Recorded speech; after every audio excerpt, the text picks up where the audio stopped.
Okay, so we have many people already in the room. So let me welcome everyone to this talk. It's great to have you all here today for the last of the ODI, the LSE series, which I think have been a great opportunity to join forces, join ideas, and have the two communities come together. I surely hope that in the future we can find ways of finding together which are not just online. But I also think that this has led us some information on how we can do things excitingly online as well and in collaboration. So for the last one, we have a discussion about health, poverty, and human development with three speakers. Sabina Alcaraz from my department at Oxford, Ernestina Coast from Development at LSE, and Rishita Nandagiri, with apologies for my pronunciation, also at LSE. Each of them will speak for 15 minutes and then we will collect questions. So Sabina, the floor is all yours. Thank you so much. And thank you to all who are viewing. I'm really looking forward to the discussion and the interaction afterwards. What I will do is just share a little bit of a piecemeal overview of some of the different intersections that we've been exploring in terms of multidimensional poverty, which our research group works on, and different aspects of health deprivations, both direct COVID infections and also underlying conditions of poverty that, as we know from the UK, often predispose people to have a bigger impact from the current pandemic. This is joint work with colleagues from my team. But I'd like to begin with a quote from Amartya Sen in a Financial Times article he wrote in April, where he quoted the Queen's reference to "When We Meet Again," that song. And his suggestion at that time was, when we are managing the pandemic, we do so with a concern for equity, then that could considerably lessen the unequalizing impacts of the pandemic, and maybe even rescue some more equalizing outcomes from it. And I think it's with that motivation that we try to go into the data on multidimensional poverty and on health to think of what kind of information might be useful to inform equalizing responses or the concern for equity by policy actors so that they are empowered to act more actively. So I'm going to begin by presenting just some analyses that use a global database that we construct, Ushakanagratnam Nikolai Sapa at OFI, and larger teams for changes over time, that covers 5.7 billion people and 101 countries in the 2019 release. And then I'm going to move to national measures of multidimensional poverty that governments have as official permanent statistics and showcase some of what governments are doing in their own cases. And I'll end with a quick and happy example from one of the countries that will be releasing in terms of trends in global multidimensional poverty over time in July with UNDP. So the global MPI already has cleaned data for 10 indicators for each of the countries for which these data are available, using mainly demographic and health surveys and multiple indicator cluster surveys. And it's if anybody in the household's undernourished, if a child has died, if nobody has completed 6 years of schooling, or a child is out of school until class 8, and if they're deprived in living standard indicators like water, sanitation, clean energy, electricity, housing, or assets. And we identify a person poor if they're deprived in 1/3 of the weighted indicators, 1/3 of these dimensions. And of the 1.3 billion people that we identify as poor, 98.8% of them are deprived in at least 3 things at the same time, and 83.5 in at least 5 deprivations. So 5 of these 10 indicators, they're carrying the deprivations at the same time. And so the multidimensionally poor already have a deprivation load, and then COVID-19 comes in. And for many of us, it has been a shocking exposure to a new threat. It's a time we will never forget. our working lives and personal lives have changed. But for the people who are already multidimensionally poor, COVID is another addition to their already extensive deprivation load. And so our hope is that those who are working on COVID responses in the health sector would also be able to understand this other element of multidimensional poverty in their responses. So here are a few ways of doing so, and they're illustrative. One is to identify people who are at higher risk. And they might be at high risk because they are deprived in nutrition. Somebody's undernourished, they don't have clean water, and they don't have clean cooking fuel, so are at higher risk of acute respiratory infections. And across our data set of 5.7 billion people, 3.6 billion have at least one of them, and 472 billion have all of them. And so these people perhaps would be at a higher risk if the pandemic came to their doorstep. And so in April, when we issued our first policy briefing, we mapped the levels of people who are deprived in all three and multidimensionally poor, and we mapped those against the COVID prevalence at that time. If we look at the COVID prevalence today, the 11th of June, it's changed a great deal. And so it perhaps could be important to continue to overlay data on these factors as we go forward. And we have data not only at the national level, but subnationally. So for example, in Nigeria, in May, the COVID prevalence was more in the south, which is less poor, but in the north, where poverty is higher and risk factors are higher, the course of the disease could be quite different in health terms. So we just wanted to get that information in the hands of those who are doing responses. And clearly in Nigeria, there was lots of inequality within the country. But actually, if we go across sub-Saharan Africa, which is mapped here, this is a national map, there's inequality in every country. So the bubbles show the difference in terms of the levels of people who are deprived in all three of the risk factors at the same time. And you see there's no country, very few countries that have very low inequality within the countries.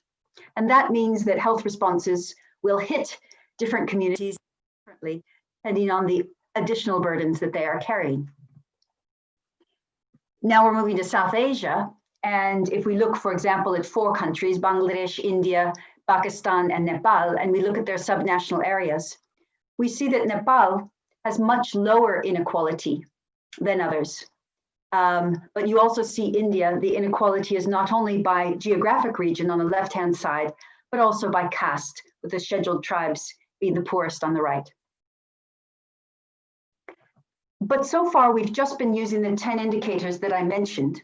But in our database, there are also other indicators related to COVID risk. For example, do they have a place to wash their hands with soap? Is there overcrowding, more than 3 people, for example, sharing a sleeping room? Do they have access to internet? Is there domestic violence?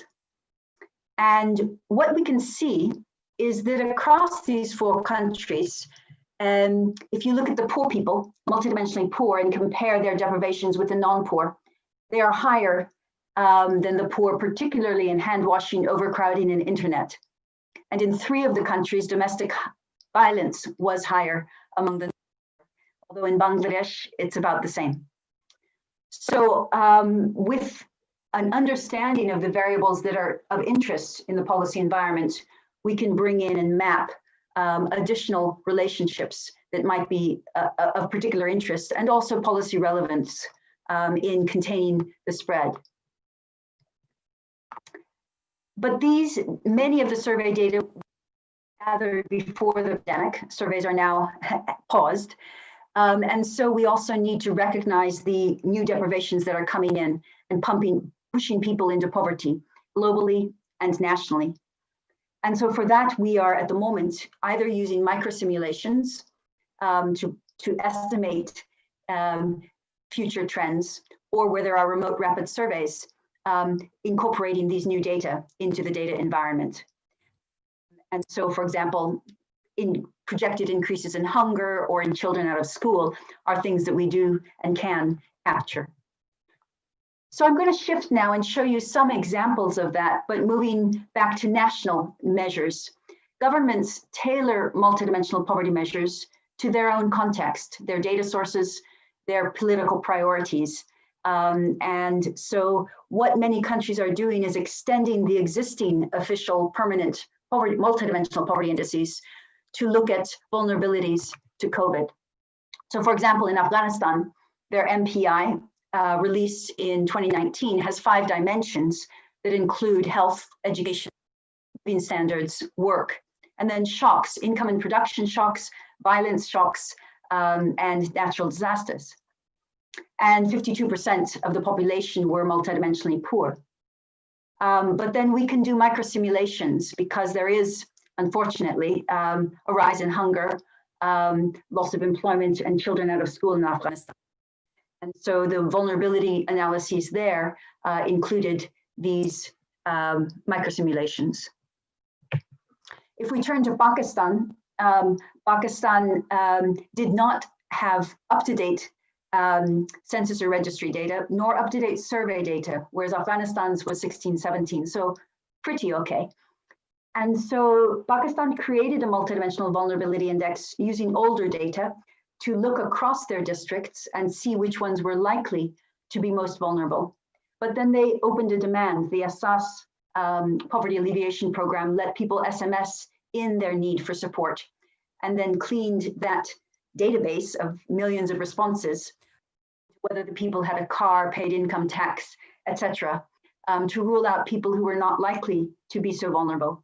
And then they were able, using increments of their existing lists, plus the new demand responsive lists, to offer emergency assistance.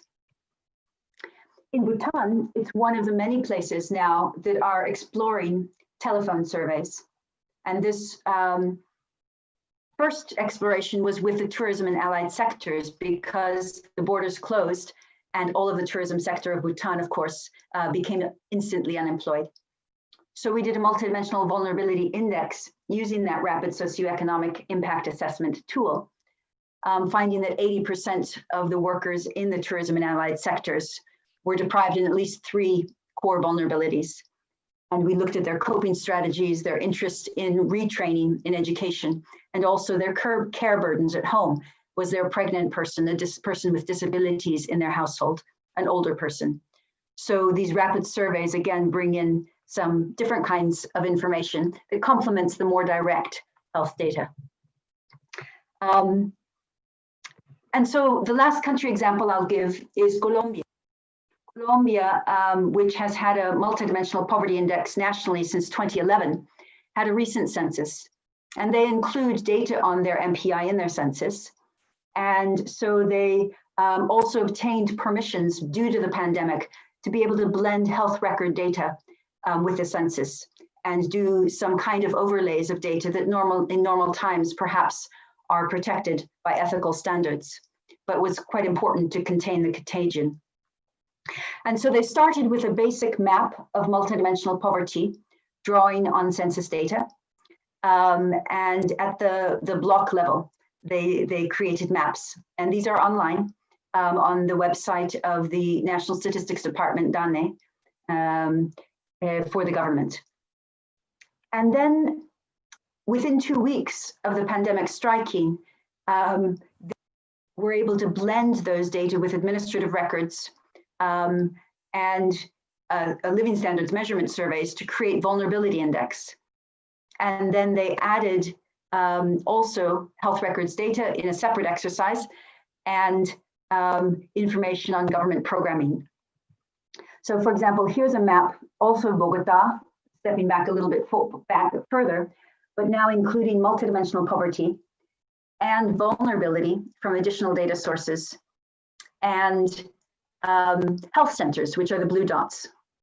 And so that is quite a useful target in order to continue to keep a track of the pandemic. And other data interfaces include the contagion and data on the health contagion for 1,100 urban municipalities. So what is needed to keep this momentum going forward? And I'm glad we have a blended group of health and poverty people One is on the poverty side, we need to try to include more COVID vulnerabilities or pull them out of existing data sets to identify the people who may become the new poor, and also to map public health facilities and systems over poverty data, but also to innovate very actively on data collection, to be able to see, who is at risk or suffering from the pandemic and what kind of deprivations do they carry. And so that means including MPI indicators in rapid remote surveys, including health and poverty data in the same data set, so you can see who are the same people at that level of precision. And of course, integrating MPI into the 2020 census round, and also ensuring that the responses to the pandemic consider the poverty status and character of poverty of different communities. And so that's really what I wanted to share. I'll end with 30 seconds of hope. Between December 2013 and March 2016, Ebola struck Sierra Leone. But in the study that we'll launch in July, we find that using a data set 2013 to 2017, of 75 countries, Sierra Leone had the fastest reduction of multidimensional poverty of all 75 countries. And this was during the years of the pandemic. And we know from talking with colleagues who are on the ground that responses were not perfect. They were made with galloping speed, there was human error, and there was tragedy. And yet it does seem that perhaps with a concern for equity, there might be space to maneuver. And so predicted increases in poverty don't occur, and perhaps indeed they might come down a bit. Thank you so much. Thank you very, very much, Sabina. That was perfect and on time, as you show me, and opens up a whole set of issues around the link between poverty measures and policy, but also finishing with a positive spin is particularly important in this time and age when we are not all very optimistic about the world. So let me move to Rishita first, and then Ernestina for a discussion that is more about health.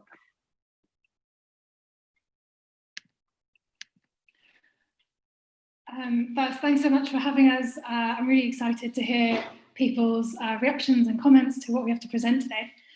I think first, responses to the pandemic highlight the complexity and the interactions between the biological, behavioral, and social risk factors. And I think a lot of lockdown measures, for example, have quite severe consequences for access to a range of healthcare services and for service provision. And in this presentation, Professor Coast and I draw on our previous research on sexual and reproductive health and abortion in particular to explore implications for women's health in COVID-19 times. What's evident is that COVID-19 has exposed the fault lines of health systems, that they're underfunded, under-resourced systems that are contending with a shortage of equipment, a shortage of staff, and this is staff at all levels of the system, and that it exacerbates existing inequities in healthcare access and in provision. Even before the pandemic, there are very critical gaps in access to sexual and reproductive health information and services, with a variable quality of services and care available across different contexts. And some of the preliminary reports and models that we have at the moment show us that states' COVID-19 responses may lead to an increase in unintended and unwanted pregnancies.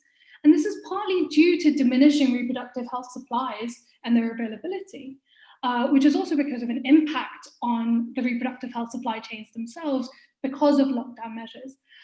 We're also seeing an increased incidence of intimate partner violence and rising income insecurity. And access to health services, particularly those that are stigmatized like abortion, are mediated through and shaped by individual characteristics such as age or marital status or caste, as we saw in Sabina's presentation as well. Now, exploring access to sexual and reproductive health services lays bare the ways in which it is influenced and affected by social norms and beliefs, such as stigma or very strong gender norms.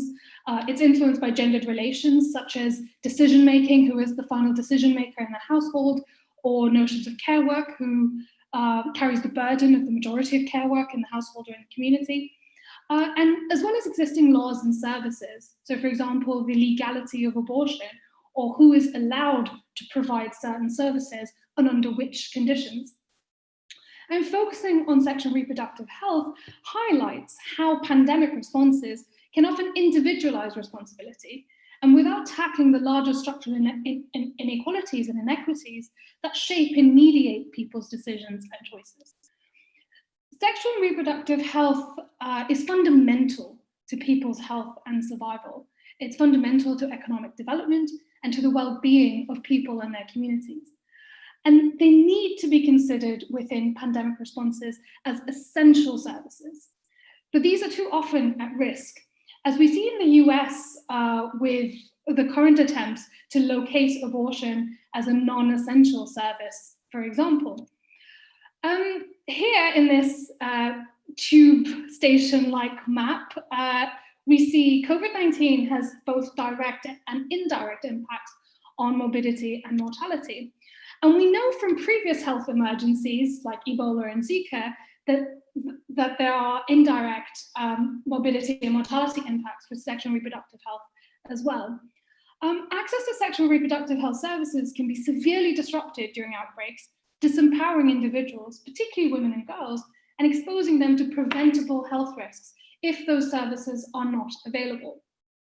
In the Zika virus outbreak, for example, differences in power between men and women often meant that women did not have autonomy over their sexual and reproductive decisions, which was then compounded by inadequate access to healthcare and insufficient financial resources to travel to hospitals for seeking care or move closer to the family or other support networks for quite crucial amounts of support or help that people may desire. And this is exacerbated when we also account for the fact that women were often doing most amount of community sped control activities. And we see similar things reflected in the role of lay community health workers and their involvement in community contact tracing during COVID-19. I'll hand over to Professor Coast now.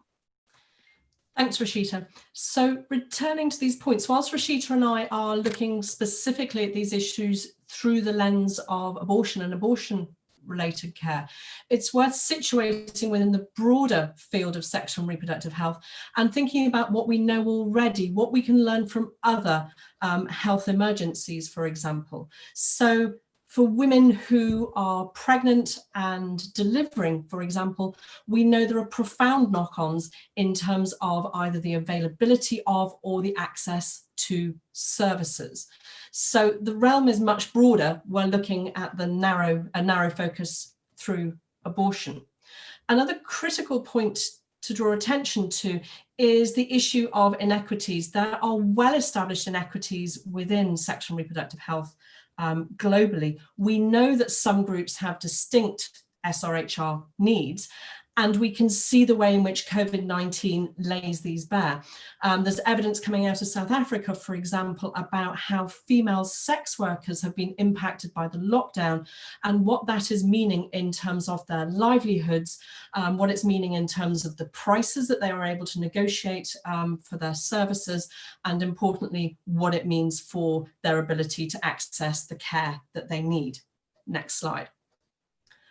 One of the reasons that we focus on abortion is because it allows it, well, one of many reasons, but one reason in particular is it's a very distinctive form of healthcare seeking behavior. It has 5 characteristics that make it, we argue, unique. First of all, it's legality, which varies across contexts and for some countries within countries. Options for different levels of safety of abortion are strongly determined by gestational age, which means that delays and timing are absolutely critical to direct and indirect morbidity and mortality health outcomes. That abortion is an episodic event in people's lives. It's highly stigmatized irrespective of the legal setting, and it's something that only women receive. That is not a misspelling of women, that's acknowledging feminist intersectional approaches to understanding the word women. Next slide, please. So what we've been doing is looking at how we can take existing frameworks, and this is a framework that I developed with colleagues, in order to understand what are all of the things that we need to take into account as explanatory factors in order to understand individual trajectories to abortion-related care, whether or not that's safe care or least care, or least safe care or less safe care. And next slide, please. The question is, what happens to holistic frameworks like this when we overlay COVID-19? So what I'm going to do in the next couple of slides is to look at specific aspects of this framework, which Rashita then extends in her own work, and ask, what does this mean for abortion-related care when we have a health emergency, like COVID-19? Next slide. So a critical point is awareness of pregnancy or confirmation of pregnancy, and they're not often contiguous in time.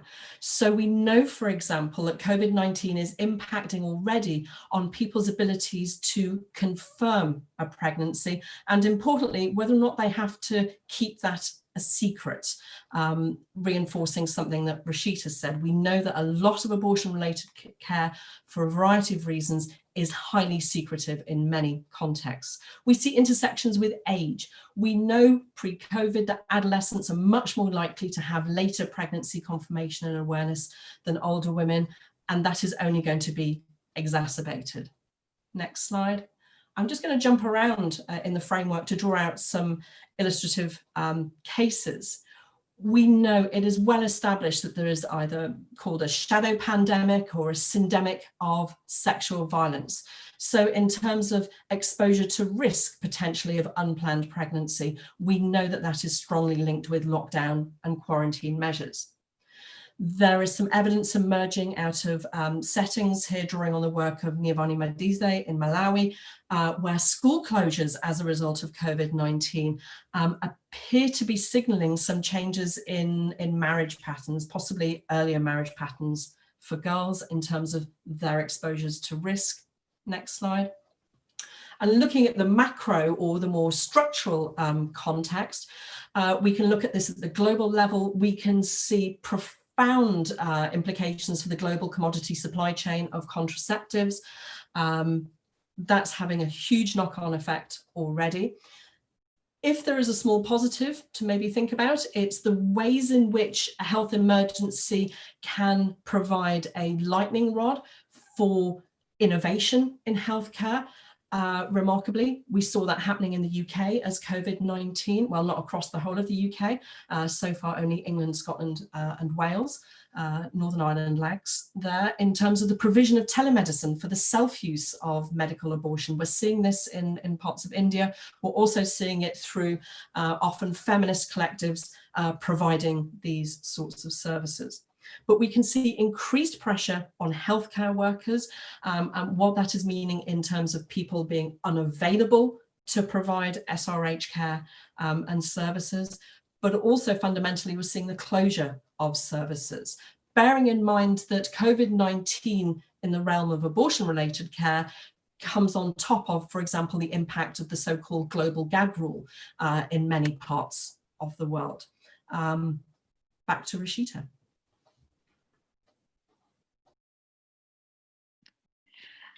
Yeah, as Ernestina says, I think it's important also to always remember that abortion is extremely time sensitive, and that any delays in care seeking and provision will profoundly impact not just your trajectories, but also your overall experience of care and whether you can actually receive abortion care or not, depending on your gestational age as well as legal conditions in place. So in my research in India, where abortion is available on broad legal grounds, my findings show that there are quite strong delays in pregnancy confirmation, in procuring accurate information, and access to health services, all of which negatively impact women's abortion experiences and their outcomes. So in terms of how safe it is, in terms of the kind of disabilities or morbidities or mortalities they may experience. And when women experience delays or barriers that they cannot overcome, they may then turn to unsafe methods of providers, which have these profound consequences for their lives, but also for that of their communities. Picking up on and reiterating the point around secrecy, one of the key elements in my work and that influenced women's trajectories profoundly was this desire for secrecy, because it exacerbated delays as women attempted to identify providers without revealing their pregnancy or the fact that they were considering an abortion.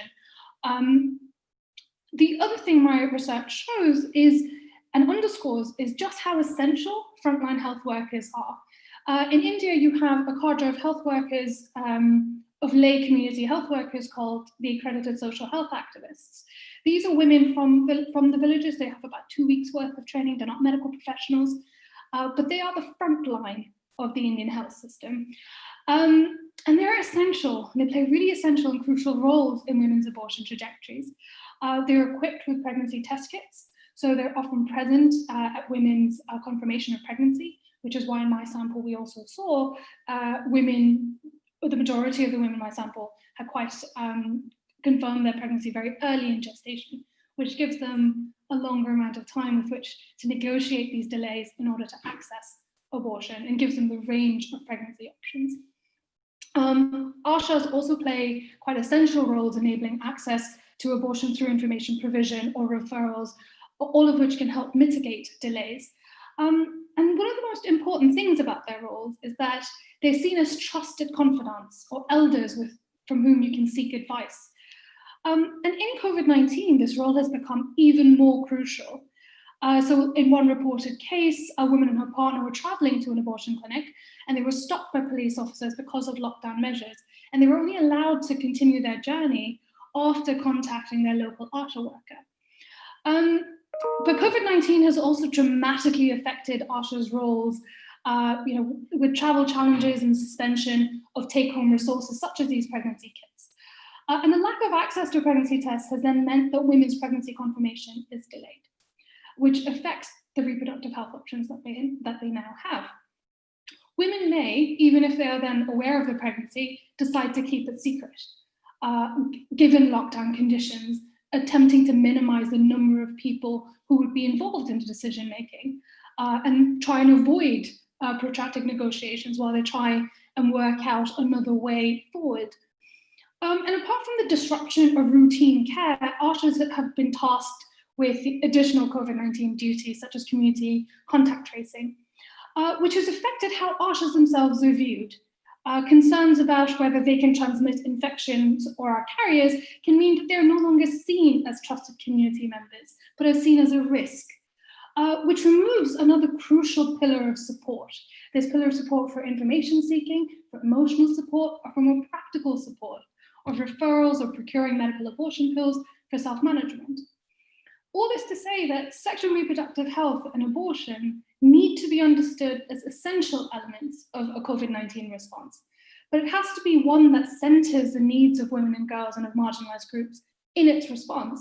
It needs to account for and reckon with people's lived realities, the complexities of social norms, of people's fears, of decision-making and how that manifests. All these responses risk being really inadequate and ineffective measures.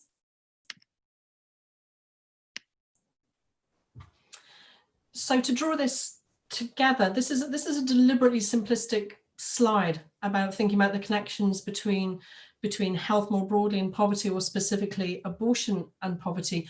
We know that poverty is in and of itself a driver of exposure to risk, of having a less or a least safe abortion. We see that in the evidence time and time again.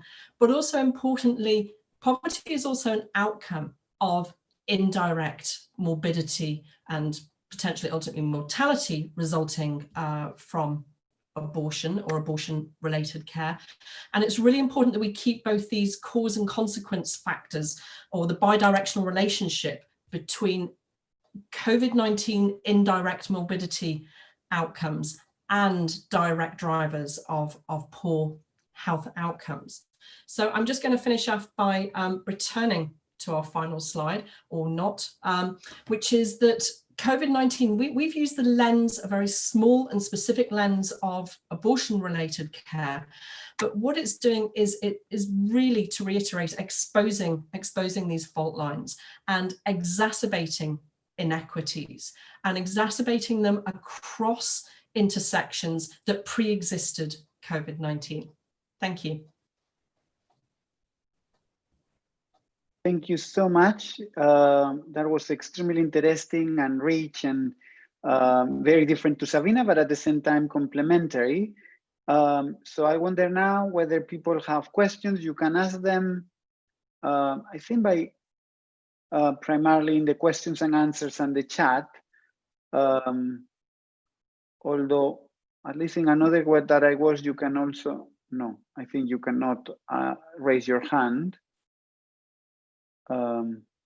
So let me wait for either questions in the chat.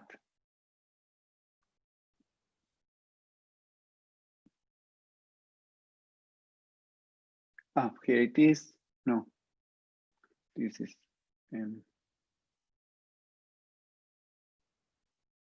Okay.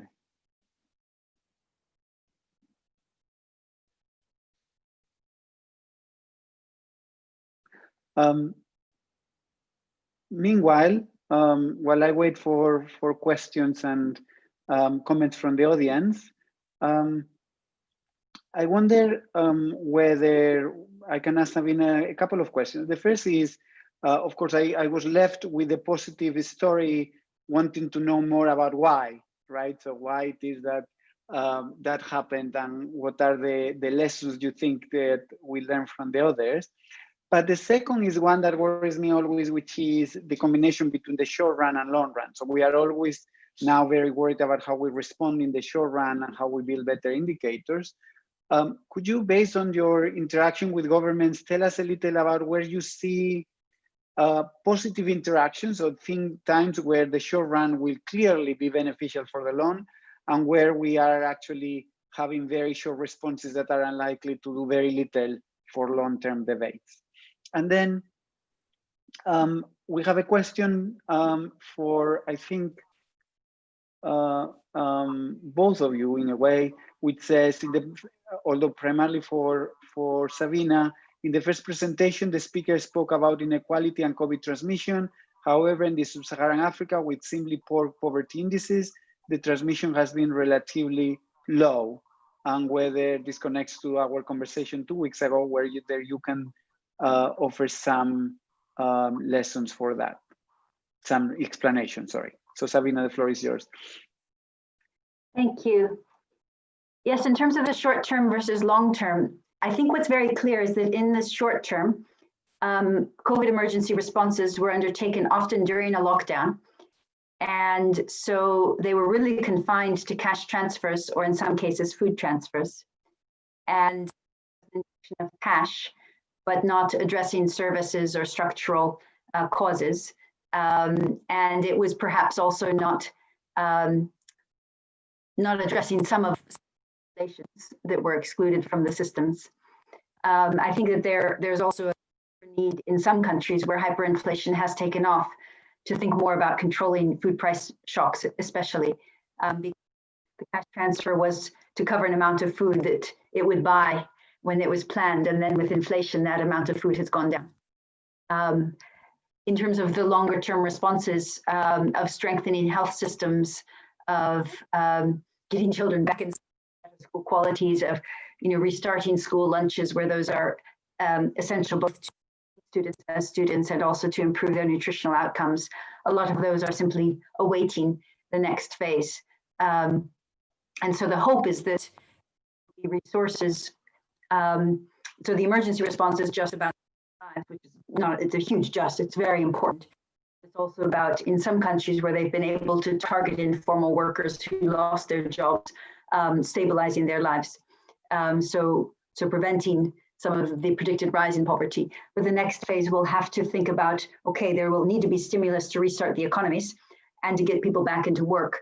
But would there be a way of also getting them back into the kinds of jobs that will create infrastructure and service strengthening that would simultaneously reduce poverty? poverty. And so these interconnections are quite important, quite vital. And I think they really do have to do with employing the recently unemployed. In terms of the second question about, so we are data users. We don't collect data ourselves. And so a lot of what I showed you was using data that was collected before the COVID period. So all of the global MPI data, for example, is before, and all of the national MPI surveys, because household surveys are paused. And yet we reanalyzing them and bringing in other variables, intergenerational households, informal work, overcrowding, hand washing, these things in a different way, you can say, well, before COVID hit, this district wasn't poorest before, but look, when we consider these other variables, it is. Or for allocation of resources, you can anticipate the changed map, which is the vulnerability work that everybody basically has done, reanalyzing existing data. Where there are new data, and the data come either from telephone surveys, from administrative data, from health facilities themselves, where they are having registry data of different kinds, then these can be used to supplement. There are simulations of projected increases that come from different agencies focused on particular indicators. You can use those. World Food Programme has different predictions, given the droughts, given the COVID, lots of intervening factors for 50 countries, certain subnational regions, and predicting the increases in food insecurity. We then use those as data users for microsimulations. So that's, in a sense, the conversation across people with different specialities. So I think it's fair to say that data collection is not right now, but where it is happening, we're trying to make the best use of the scarce resource. Thank you very much. So we have 3 questions now. Another for Sabina, but then 2 for Rishita and Ernestina, and 1 for all. So Nimesh asked, beyond rapid surveys, Sabina, what alternative forms of data collection assessment can we think of, understanding new forms of vulnerability and deprivation? And you touch on that a little, but maybe you can extend. Ernestina and Rishita, for countries in which abortion is not being considered an essential service during the pandemic, will the research currently being done regarding the issue have the ability to create change to these policies in real time? So it's about the research policy overlap, which is always complicated. And the last one is from someone that came late. So it's a general question. How do you assess the impact of the ongoing crisis on the achievements of the UN global goals in the most vulnerable countries? And I guess we could amplify this in terms of health to a specific role of women's health and abortion as well. And how do you think this could be affecting, and is there any way to think about this positively? That's my addition to the question. So maybe Ernestina and Rishita, I can start with you this time and then move to Sabina. Thanks for the question. I was just looking at the question, sorry. Oh, sorry, I moved them to answer. So if you go to answer, I apologize. No, that's fine. Yeah, I think there's a few things here. One, I think in countries where it's not been seen as an essential service, there is a huge push from a lot of women's health organizations and a lot of feminist organizations to see this policy shifted and to have conversations, particularly around, say, access through telemedicine and what that might entail, or attempting at least to have certain restrictions lifted in times of emergency. Whether those have traction at the moment is variable. So, for example, in Brazil, that hasn't had as much of an impact. In India, there's ongoing conversations around providing abortion through telemedicine. So I think it depends, and I think it also depends on the sort of policy situation you're already beginning with. So in the US, with the increased restrictions around abortion, we're seeing sort of a heightened attack in that context, while even in the UK, where there's been a conversation around liberalizing it further, the abortion law, this has been an opportunity that people have been able to capitalize on. So I think within the research policy nexus, there is the larger context of who are the actors operating and the ways in which they're able to mobilize resources and the momentum with which to enact change. I don't know if Ernestine wants to add to that. Thanks, Rashida. Yes, I think we can look more broadly at the way in which health emergencies are framed. We often see a strongly epidemiological, correctly so in many ways, framing, but it's done at the expense of other framings, rights-based framings that take account of gender. We saw this in Latin America during the Zika health emergency, and working with colleagues, we've been looking at this in El Salvador, Colombia, and Brazil, and we see the effect of the Zika pandemic the Zika health emergency was negligible in terms of the regulatory or the policy sphere. And in fact, a lot of people were using language of saying, that's just a feminist issue, that's just a women's issue. So, you know, this framing of health emergencies is profoundly important. And I would argue we're seeing this again with COVID-19. Thank you very much, Sabina. Thank you so much. Rapid surveys by phone are one option, which is problematic because perhaps we need to rethink, not all countries have telephone numbers for a representative survey. People don't have battery charge. It's difficult perhaps to carry on a conversation for half an hour even. So it's a constrained environment. They are also doing surveys on apps and SMS. So what's been interesting has been national statistics offices working across the aisle with private sector groups who are used to marketing surveys in remote areas. And so cross-learning different techniques. So trying to improve the sampling, but also learn the faster data responsive mechanisms. And they're obviously with the health systems and with the patients, then there are registry data, and also where people are collecting cash transfers and other benefits, then sometimes they also have a system of collecting updated data, not always. So I think it just varies so much that we are learning as we go along, but it's clear that many of the international institutions are investing in this very seriously and trying to make it a time of going forward. And as I said, in the case of Colombia, there's a two-edged sword because they've been able to merge for the first time very different kind of administrative data by the house ID of the person, which has privacy concerns, but it gives very granular data that's actually very useful in this particular context. And so thinking through those privacy issues as we go on, I think is really vital so that we protect people and yet have more data at less cost, which would hopefully make the response more effective.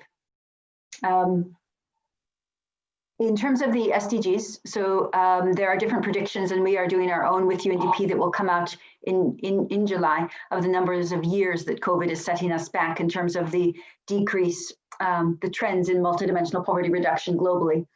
But we've done some at the country levels.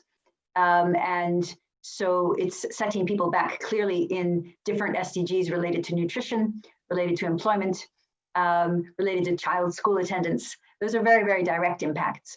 But another is the urban-rural migration. Many people are migrating back to their villages. And if you think of migration is a wholesale shift in your living standard. And for us, 4 to 85% of the poor people live in rural areas. Living standards of housing are lower there.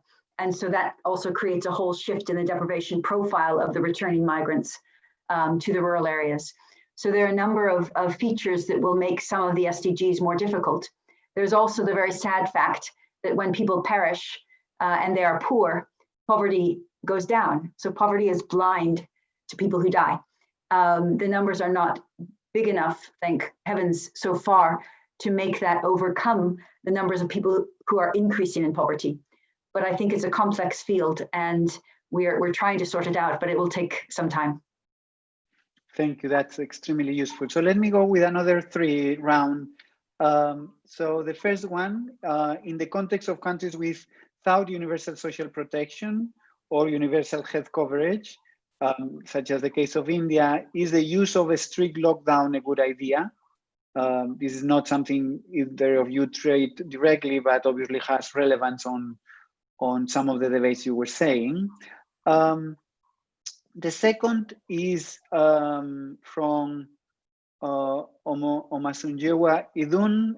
Sexual and reproductive health and rights issues are usually not given the appropriate priority, and they are likely to be further relegated to the background during outbreaks. Are there any policy suggestions to help this? And shouldn't each country not institute lockdown measures as it applies to their context rather than copy and paste? And this is thinking on India and Nigeria, for example.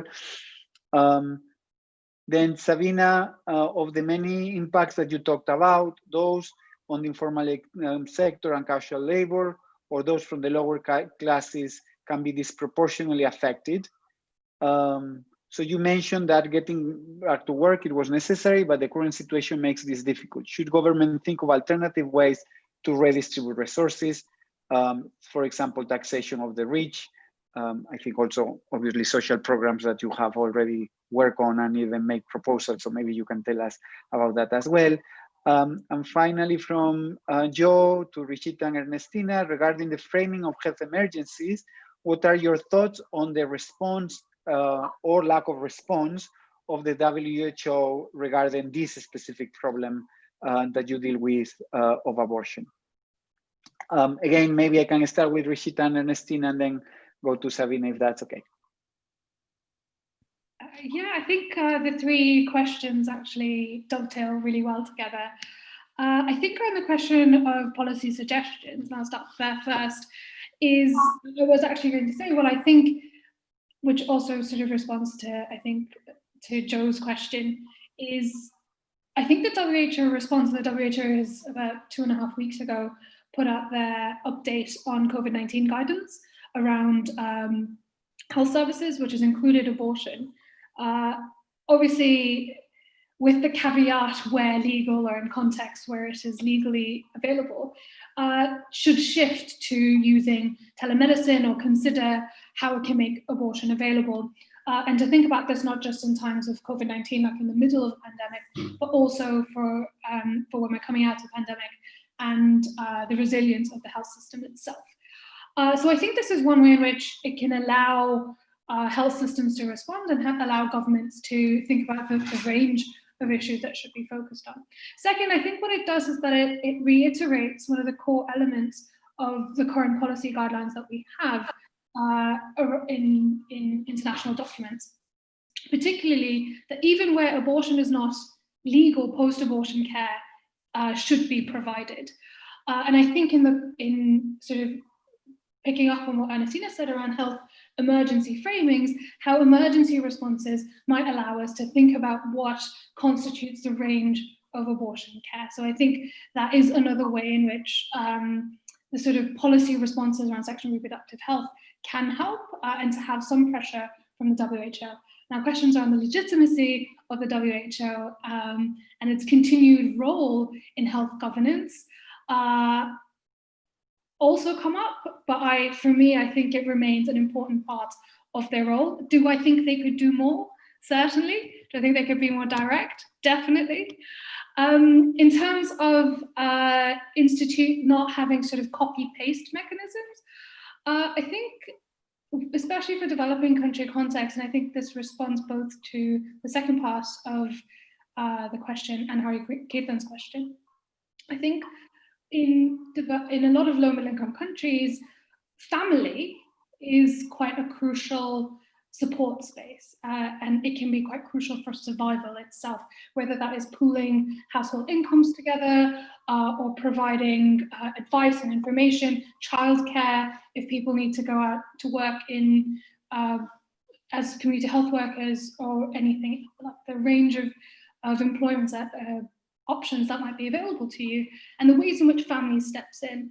And I think if lockdown measures are being imposed, then governments also need to be thinking about what are the support mechanisms that are now lost, and how do we account for them when we impose measures like this?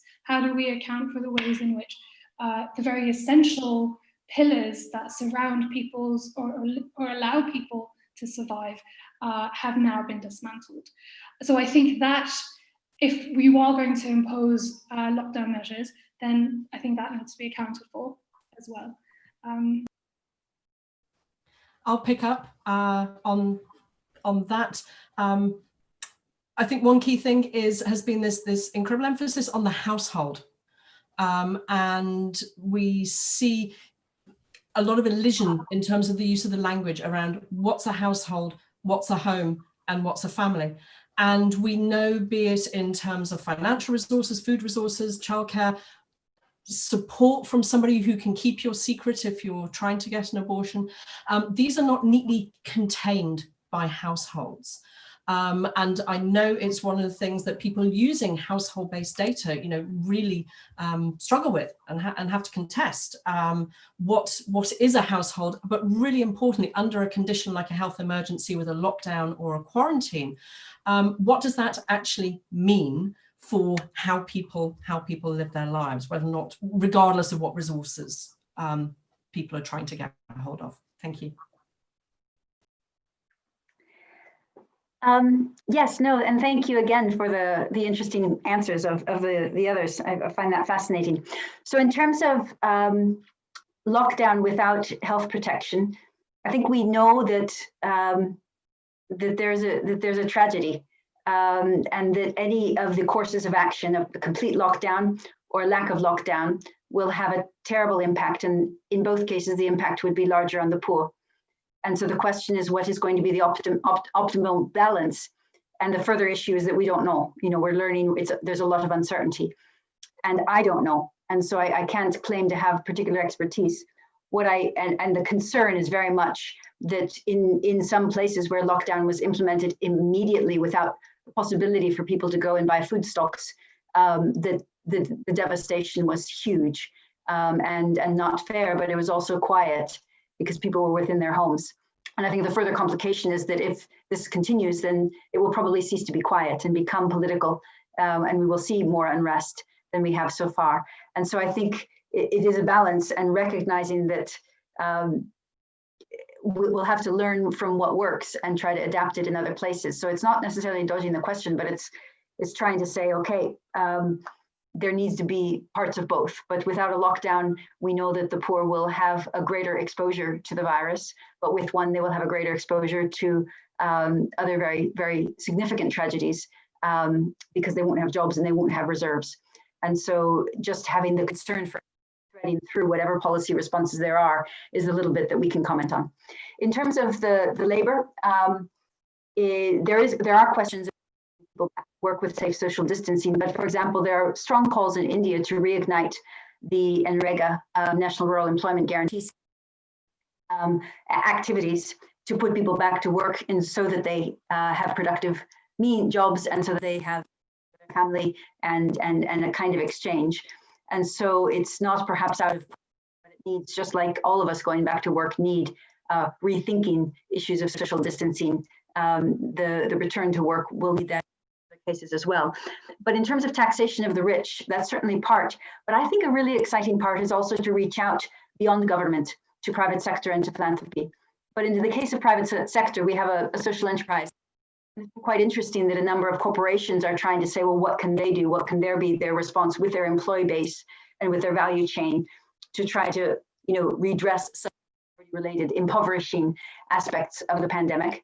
And there are also other organizations that are trying to, for example, have corporations buy vouchers that can be distributed to people, but the vouchers are for cooked food in restaurants with appropriate social distancing, so the restaurants buy supplies and employ people. And so the voucher for the poor also jumpstarts parts of the service economy.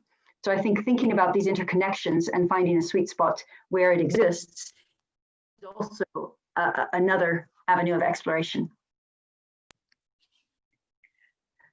Can I? Rashida, yes, of course. I was just thinking about one of the questions that was asked around the use of strict lockdown and whether that was a good idea, especially if it resulted in more number of deaths due to COVID. And I think just coming back to one of the point in our presentation is it's not just people dying of COVID, it's how the lockdown measures have exacerbated or have been put in place in such a way that they have caused or resulted in the deaths of people who didn't die of COVID, but because as a result of the lockdown. And I think we need to account for that as well in the kinds of measures that were placed and the ways in which they were put in place. So for example, in India, if the lockdown measures were put in place and migrants are walking from New Delhi all the way to, walking for 6 days to get home, because of the lack of planning or the lack of measures put into place to consider what are people's needs, where do they live, what is the household for migrant workers in the capital city. And I think we also need to be thinking about, when we talk about COVID-related deaths and what were the policy measures in place, that we account for these larger conditions as well. So to continue the war metaphor, we don't just want to know the deaths of combatants, but also the collateral deaths, very sadly, and the collateral impacts. Yeah, well put. I mean, I obviously agree, but I think this point is very well taken, that is not about the lockdown. It's not about discussing whether the lockdown was needed or not, right? But how it was imposed and with what other conditions. I think that we should all try to avoid lockdown yes versus lockdown no, which doesn't take us anywhere, versus how do you complement it with what measures, how you organize, how you plan it, etc. Any other? Yes, Ernestina, of course. Add to that, and I think there might be more questions coming in the chat rather than the Q&A at the moment. Okay, perfect. I think we need to take a really good look at the assumptions that underpinned where safety lies, or where safety lay for people. Assumptions that the household, the family, the unit represented a place of safety. These concerns were being raised as COVID-19 was emerging, with people saying, look at what happened under Ebola, look at what happened in some contexts around Zika. And there's been a very delayed, if any, response to acknowledging that for all sorts of people, including children, that the household is not a safe space to be in. And I think that is one of the really difficult things to consider. But what is not contested is that previous experience was essentially ignored in the imposition of what people are referring to in a very binary way as kind of full lockdown or no lockdown. Perfect. So Ken, I think can you simply ask, so if you can, yes, so why don't you ask the question and then I will read a couple of the others that are in the chat. Thank you, Ernestina, for telling me that they were here. So Diego, you don't want me to write my question down and have you read it out for me? Yeah. No, I think your English is actually much better than mine. So I have, it's a pair of related questions about SRH and abortion for Rashida and Ernestina. They kind of build off the question that Joe asked in the Q&A a minute ago, and that is, I guess the questions are there any, quite simply, are there any helpful global actors? I mean, so a lot's been made of the WHO being sort of hamstrung and unwilling and unable to step in. Are there any helpful global actors? And the other question I have is the US ever helpful? In other words, I know that every time a Republican and Democrats come in, the first thing that they do in the White House is symbolically is either introduce or eliminate the gag rule. But, and there's a lot to be said about the current administration's foreign policy on all sorts of issues, including SRH. But is there a reason to think that if basically we had not just a sane Republican, but a Democrat in the White House, that the US policy would be different on this? And when I mean that in a serious way, like to what extent is the US ever a helpful global actor on these issues? Thank you so much, Ken. And if I can add, so a question to Sabina, which is in the chat. Sabina is whether the burden of procuring so much data so quickly during the pandemic could actually be in contradiction with the struggle of collecting routine data in some of these countries, and whether you see a trade-off or whether you have been able to do this in a complementary fashion in many ways. So let me start with either Ernestina or Rishita and then go to Sabina. This is where we both look at each other and say, Ken, really, what a set of questions. Okay, around your question about are there any helpful global organizations? I'm gonna come at that from an angle. I think what often gets ignored is the community level, whether or not that is community on the ground in real life or community transnationally over the internet. Because certainly what I can see is, as a spectator of that, is incredible work being done around activists, often but not always feminist activists, across different sorts of legal settings, being able to use tactics and techniques irrespective of nation state borders in ways that does increase and improve access to some services. In terms of, you're American, I'm not going to answer a global question about the US. I would certainly say in terms of under times when the global gag rule is not being reimposed, if we look at what happened under Obama, for example, and the extension around thinking about more broadly around a rights-based agenda around SRH and getting it out of a purely kind of public health lens, I think that was very powerful. I'll start with the second question, I think. Is it ever helpful? I think this is a particularly bad time. Because it wasn't just the imposition of the global gag or the reimposition of the global gag rule, but it was enhanced. And so what it covers is, I think, unprecedented, and or sort of restrictions in place now, that wasn't the sort of gag rule that we had under presidents past. So I think people are really reeling under the imposition of these really strict rules that can be interpreted in so many different ways that are now restricting the kinds of services that people can provide, or that organizations and countries can provide.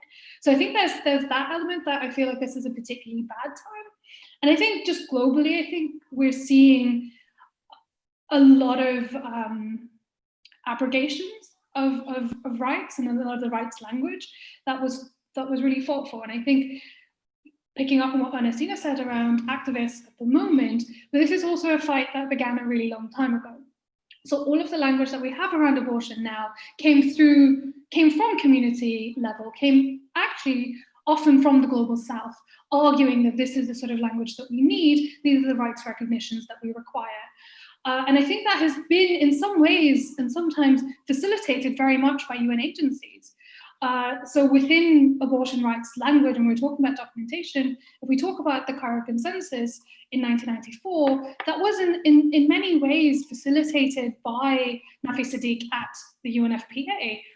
And so on, even for the Beijing Platform for Action and the Vienna Convention, all of that came at this, I think, at a time where it was really working between community level activists or your regional activists and your UN agencies. And so I think perhaps some of that still exists in some forums, but I think there's been an increased disillusionment where, okay, at this point, we're not actually moving forward. We are now just trying to protect the rights that we have. And we see that at the Commission on Population Development resolutions or the Commission on Status of Women resolutions, which have at this point just been hold the status quo, because we're so afraid that we're going to lose out on what we have already.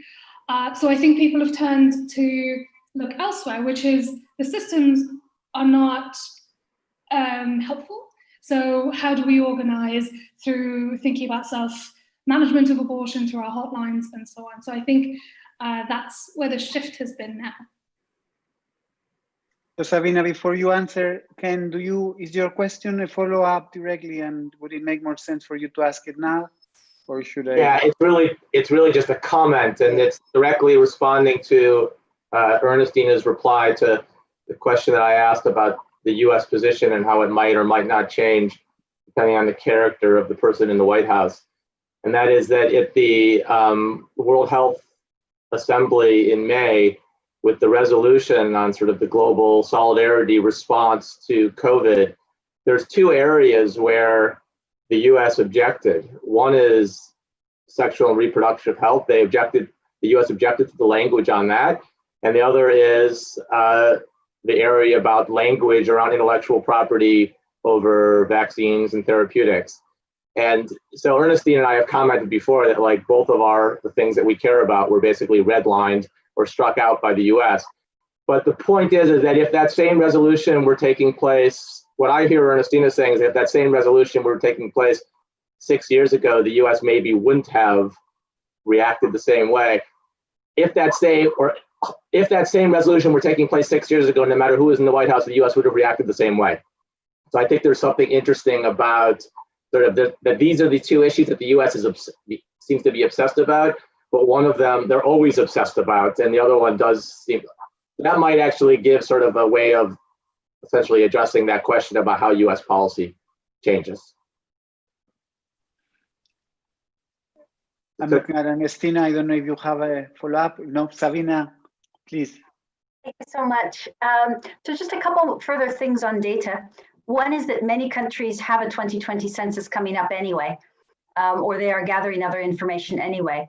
So the ask is not to do new data gathering, but to make sure that the data that are gathered are fit for purpose in this new context in terms of having relevant poverty data where it can be blended at the micro level, at the level of the person. Or of the household where we can't, so that we can look at the overlaps and see the sort of holistic picture of their lives. But I think two other examples. One is somebody in the chat mentioned Nigeria, and having an app in Nigeria, which they will do for multidimensional poverty, will also be able to sort of ground how poverty has changed and how much it has increased.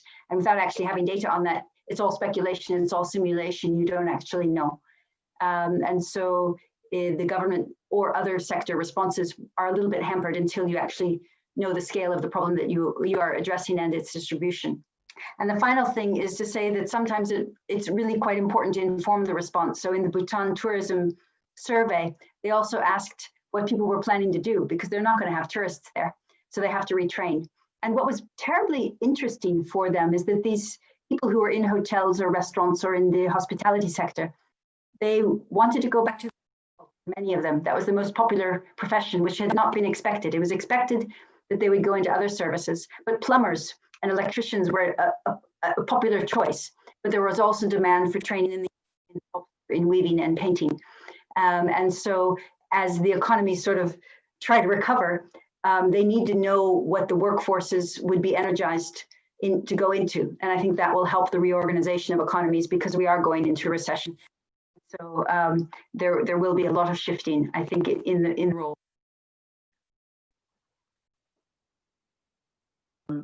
So I have one for Sabina, which links to Ken's points, but in your case and about the role of corporations, etc. So corporations and banks, in the example of the US, are lobbying against direct financial aid in this crisis as Congress is blocking wider responses such as the moratorium on rent. How do you see such factors influencing MPI and its implementation? And a sweet spot would be great. However, it might not be. And I guess I would extend, Sabina, to tell us a little bit more about how do you see both the potential, which you were discussing before, of corporations, but how do you see actually their negative elements in some of the countries you work on, beyond obviously the US? Yeah, so I recognize the problem sort of as a citizen, but in my own work and in my own experience, I probably don't have as much knowledge as I should about the negative influences because it happens at another level, which is not in rooms that I'm not a part of.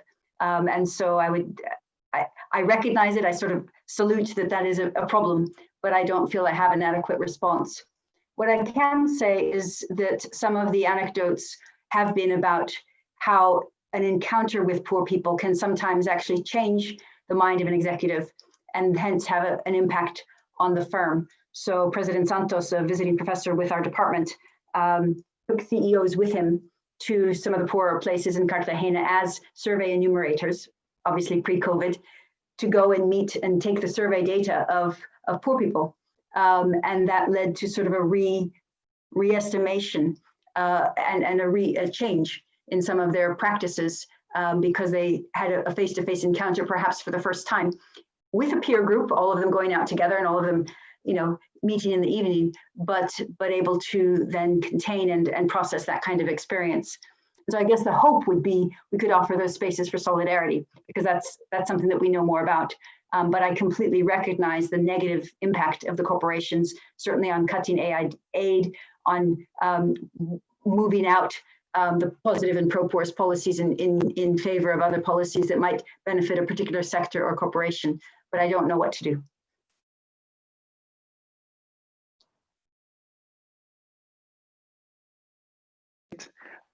So I don't see any more questions. Ernestina, you were checking the chat. I don't see them either. So I'm assuming that there's none, but that we had a very nice discussion in which, again, for me, it was interesting that these are somewhat different approaches and slightly different topics, but where all kinds of implicit connections exist about the reactions that we are taking, about things like thinking about households and what households mean for different elements, and whether they mean different things for gender relations, that when we think about poverty, etc., which I think many of us can continue reflecting on.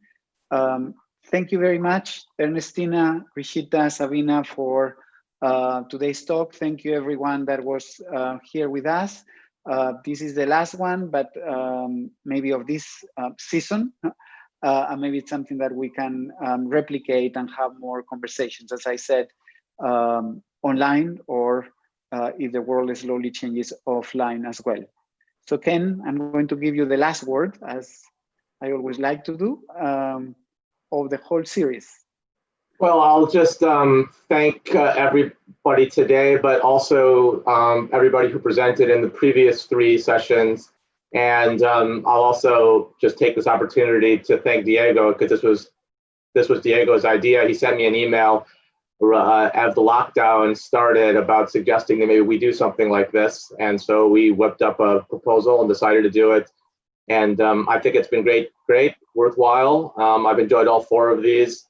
And again, thanks everybody. And also thanks everybody in the audience who participated today and in the previous ones. Stay safe, stay well, and see you all soon. Thanks, everyone. Thank you.